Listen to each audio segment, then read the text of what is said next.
man? Is this like Friends that won't stop? Like, I ain't even gonna lie, I'm tired of watching that. Tired of watching that. Tired of watching that. Tired of watching that. Tired of watching that. There goes Rolly with the sinister smile. Rolly, everybody talk about him eating crayons and all this stuff. Rolly was the smartest person in the room at all times. He let Ryan and Dev focus on each other, and then all the time he was focusing on studying the video and reduplicating what he did in sparring. Genius move. And he just reduplicated what he did as an amateur. Right here, Ryan Garcia opens up with the left hook.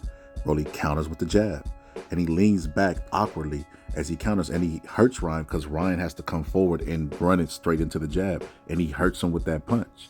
So he understood the tendencies of and was able to reduplicate some things that happened in sparring, and that's why he was tired of watching it. But nobody picked up on that.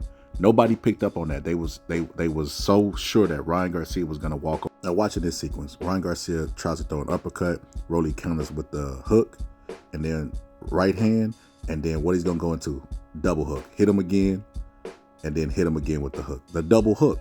So he countered with the jab, and then also countered with a double hook. The same thing that he did in their fight. Right here, Ryan Garcia goes to jab. Rolly's a professional now, so this time he catches the hook with his right hand, uses his forearm and his strength to push Ryan Garcia off, right? Push him back, got his momentum going back. Ryan Garcia thinks that it's gonna be a jab, so he goes to catch the jab, and then Rolly just, bam, lands the left hook.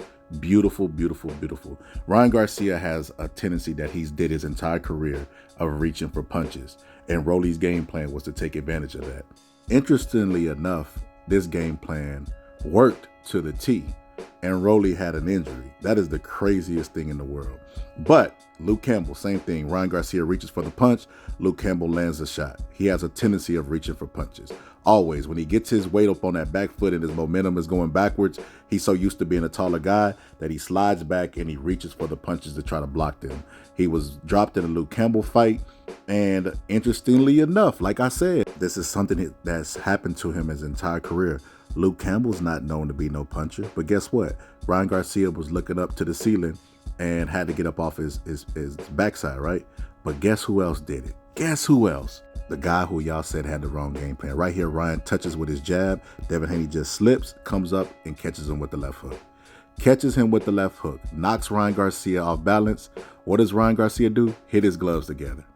Hit his gloves, bangs his gloves together. Look, Ryan Garcia right here gets hit, reaching for the punch like he always does, and Devin Haney catches him with a good shot. And I already know what y'all gonna say. Well, Devin Haney's not a puncher. Well, neither is Luke Campbell, but he's still putting Ryan Garcia on his backside because it was a flaw that he has where he reaches for punches and his momentum's going back, so he don't even have his legs anchored to take the shot. And to add insult to injury, this video came out.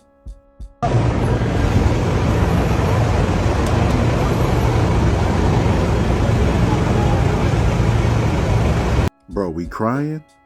So y'all made fun of Devin Haney for issuing a lawsuit, and Ryan Garcia was not able to take steroids in his fight and got beat by a guy who everybody says is slow and trash boxer, got outboxed by this guy, and his response is to cry? To cry. This just shows me furthermore that he took steroids in the fight. He could not handle this pressure right here. He quit against Tank. He didn't want to experience this right here. He foreseen this, crying after a loss, and it hurt to him. So he did not want to lose again. So instead, it was easier to take Ostarine, blame Scooter and everybody else, including Devin Haney. And Devin Haney, to all these people who all of a sudden know boxing, who say Devin Haney's strategy was wrong, that he shouldn't have went in there and try to knock Ryan out. He caught Ryan with the same punch that Rolly caught him with, that Luke Campbell caught him with, and he should have put him on his butt.